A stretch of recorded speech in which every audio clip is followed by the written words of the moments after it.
It was a typical Saturday afternoon, and I had ventured to the local supermarket to pick up groceries for the week ahead. As I navigated my shopping cart through the crowded aisles, I noticed a commotion up ahead near the checkout counters. Little did I know that I was about to witness a supermarket showdown of epic proportions. The unmistakable figure of Karen had taken center stage. She had that signature haircut and an aura of entitlement that was impossible to miss. I watched from a distance, hoping that this encounter would remain peaceful, but my intuition told me otherwise. Karen had piled her shopping cart high with items and approached the checkout counter with an air of impatience. It became evident that she had an extensive list of expired coupons and a lengthy set of price-matching demands. The cashier, a young woman with remarkable patience, began scanning her items and assessing the coupons. However, it soon became apparent that Karen's demands were far from reasonable. She insisted on using expired coupons and price-matching items from stores that were not even in the vicinity.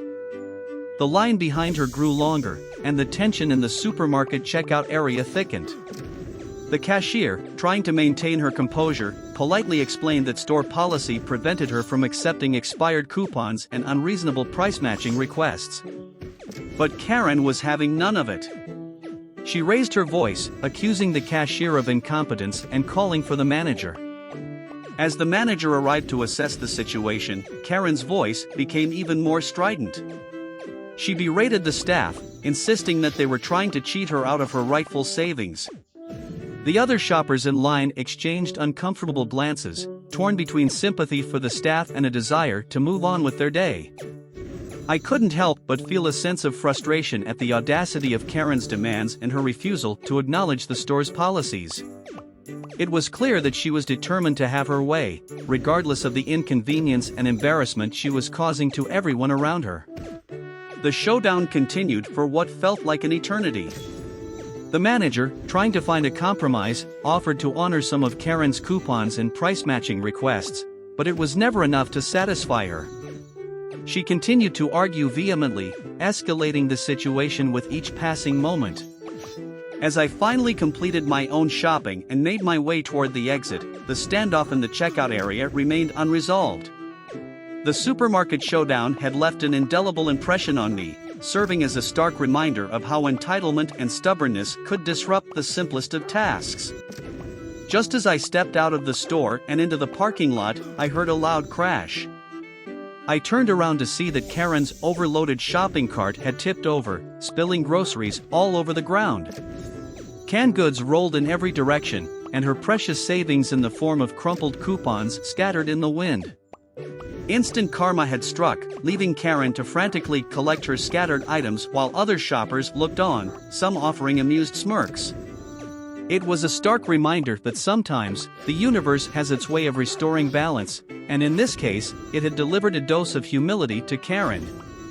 As I drove away from the supermarket, I couldn't help but smile at the poetic justice that had unfolded. It was a satisfying conclusion to a chaotic encounter, and a reminder that kindness and understanding should always prevail over entitlement and rudeness. Story 2. It was a sunny Saturday afternoon, and I had been looking forward to attending a birthday party for a close friend's child. The scene was set in their picturesque backyard, with colorful decorations, a bounce house, and a table laden with delicious treats. Everything seemed perfect for a celebration until Karen arrived. As I mingled with other guests, sipping on lemonade and enjoying the cheerful atmosphere, I couldn't help but notice her. Karen, with her unmistakable bob haircut and an aura of entitlement, had arrived and immediately started making demands. I hoped that her presence wouldn't cast a shadow over what should have been a joyful occasion. The trouble began when Karen insisted on rearranging the seating at the party table, despite the careful arrangements made by our hosts. She loudly complained that she deserved a better view of the festivities, even though there was no bad seat in the house. Our gracious hosts, trying to maintain the peace, reluctantly accommodated her request.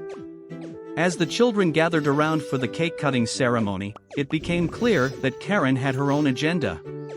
She loudly announced that her child should be the first to receive a piece of cake, disregarding the tradition of celebrating the birthday child. Our friend's child, who was supposed to be the center of attention, looked crestfallen. Despite these initial annoyances, the party continued, and we all did our best to ignore Karen's disruptive behavior. The children enjoyed the bounce house, and we engaged in conversations, trying to salvage the festive spirit. However, as the day wore on, Karen's demands grew increasingly outrageous. She insisted that the entertainment, a cheerful magician who had been captivating the kids, perform tricks specifically for her child, interrupting the flow of the show and causing frustration for both the magician and the children in attendance. By the time the party reached its conclusion, Karen's antics had cast a palpable shadow over the once joyful gathering. She insisted on being the last to leave, holding up the host's plans to tidy up and wind down after a long day. It was then that instant karma struck. As Karen made her way to her car, her heel caught on an uneven patch of grass, causing her to stumble and spill the contents of her overstuffed purse all over the ground. Makeup, personal items, and her prized smartphone were scattered in disarray. The other guests exchanged surprised glances, some struggling to hide smirks, as Karen fumbled to pick up her belongings, her air of entitlement momentarily shattered. It was a sight to behold, a stark reminder that sometimes the universe has its way of balancing the scales. Our hosts, who had shown remarkable patience and grace throughout the day, couldn't help but chuckle as they offered Karen assistance in gathering her scattered items. While her embarrassment was evident, it seemed she had learned a lesson in humility, at least for the moment. As I left the party, I couldn't help but reflect on the power of instant karma. It had provided a fitting conclusion to a challenging day, reminding us all that kindness and consideration should always prevail over entitlement and disruptive behavior. And while Karen's misstep had brought a moment of satisfaction, I hope that it might serve as a catalyst for her to reflect on her actions and strive for more courteous interactions in the future. After the chaotic birthday party and the instant karma moment, I wondered what might happen to Karen in the aftermath. While I couldn't be certain, I hoped that the experience had given her pause for thought and a chance to reflect on her behavior. As days turned into weeks, I didn't hear much about Karen or any additional incidents involving her at social gatherings. It seemed that the embarrassing stumble at the party had, if only temporarily, tamed her penchant for entitlement and disruption. Rumors circulated that Karen had even reached out to our friend who hosted the birthday party with an apology for her behavior. She expressed regret for overshadowing the celebration and disrupting the festivities. It appeared that the experience had provided her with a valuable lesson in humility and the importance of social decorum. Slowly but surely, Karen seemed to be mending her relationships within the community. She attended social gatherings with a more respectful demeanor and made efforts to be considerate of others. While some remained skeptical of the sincerity of her transformation, others were willing to give her the benefit of the doubt. Over time, Karen's reputation in our community began to improve. She participated in charity events, offered assistance to those in need, and even volunteered her time at local fundraisers. It appeared that the embarrassing incident had prompted her to re-evaluate her priorities and seek redemption. While it was heartening to witness this transformation, it was a reminder of the power of self-awareness and personal growth. People can change, and sometimes, a moment of humility can be the catalyst for transformation. As for our close friend and the birthday child, they graciously accepted Karen's apology and welcomed her back into their social circle.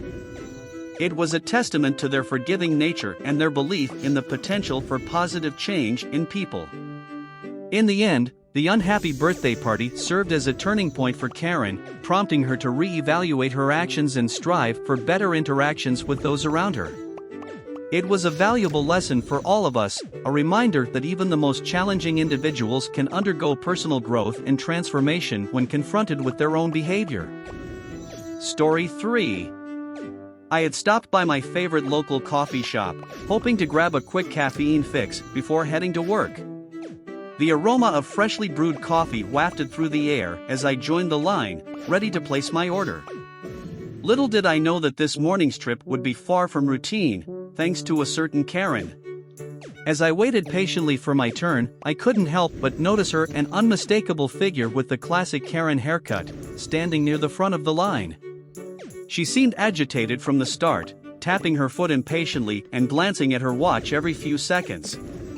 When Karen finally reached the counter, she wasted no time unleashing her demands on the barista. She insisted that her latte be prepared at a specific temperature that wasn't even on the menu. The poor barista tried her best to accommodate Karen's request, but it seemed the latte couldn't meet Karen's exacting standards. Karen's voice grew louder, and the tension in the coffee shop mounted as she berated the barista for not getting her latte just right. She demanded a refund, even though she had already consumed a significant portion of the drink. The scene was becoming increasingly uncomfortable. Other customers exchanged awkward glances, and a hushed murmur of disapproval swept through the shop. It was evident that Karen's behavior was disrupting the peaceful morning ritual of those around her. As the manager stepped in to address Karen's complaint, she continued her tirade, claiming that the coffee shop was attempting to rob her of her daily caffeine satisfaction. It was as if her entitlement knew no bounds. Just when it seemed like the situation couldn't get any more exasperating, instant karma struck. Karen, in her fit of frustration, knocked her own latte off the counter. The cup hit the ground with a resounding crash, splattering hot coffee all over her pristine white blouse. The collective gasp from the onlookers was followed by a stunned silence. Karen stared down at her ruined outfit, her expression a mix of disbelief and anger. It was a moment of poetic justice, as if the universe itself had intervened to restore balance.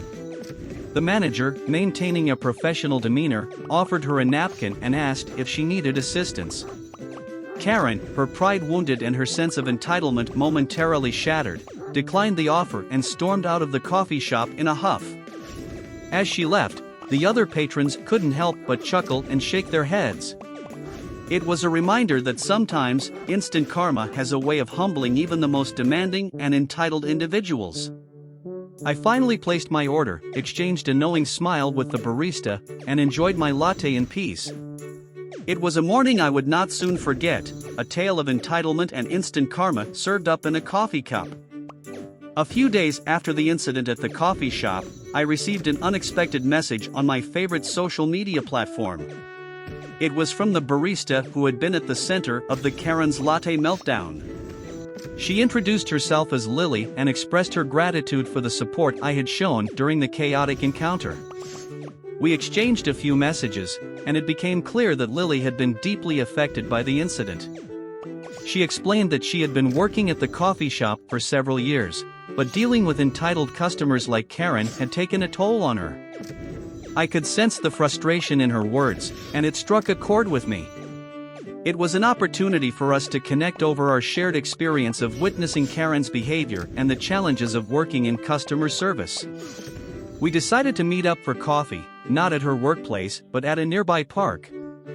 As we sipped our lattes, we shared stories of difficult customers we had encountered over the years. Lily spoke about the pressure to meet unrealistic demands, and I empathized with her, having witnessed the Karen encounter firsthand. Our conversation shifted from work to personal interests, and we discovered common hobbies and shared experiences. It turned out that we both enjoyed hiking and had a love for classic literature. We swapped book recommendations and discussed our favorite hiking trails, and it felt like we had found a kindred spirit in each other. As our meeting came to a close, Lily and I exchanged contact information and made plans to go hiking together in the near future. It was a friendship that had blossomed from an unexpected encounter, and we were both grateful for the opportunity to connect and support each other. In the weeks that followed, Lily and I embarked on several hiking adventures, enjoying the beauty of nature and each other's company. We found solace in the outdoors and in the friendship we had forged, using our shared experiences to remind ourselves that even in the face of challenging situations, there can be moments of connection and growth. The incident with Karen, while frustrating at the time, had led to a meaningful friendship and a newfound appreciation for the connections we make in unexpected places. It was a reminder that sometimes, even in the midst of chaos, something positive and beautiful can emerge, like a latte-steeped silver lining in the cloud of entitlement.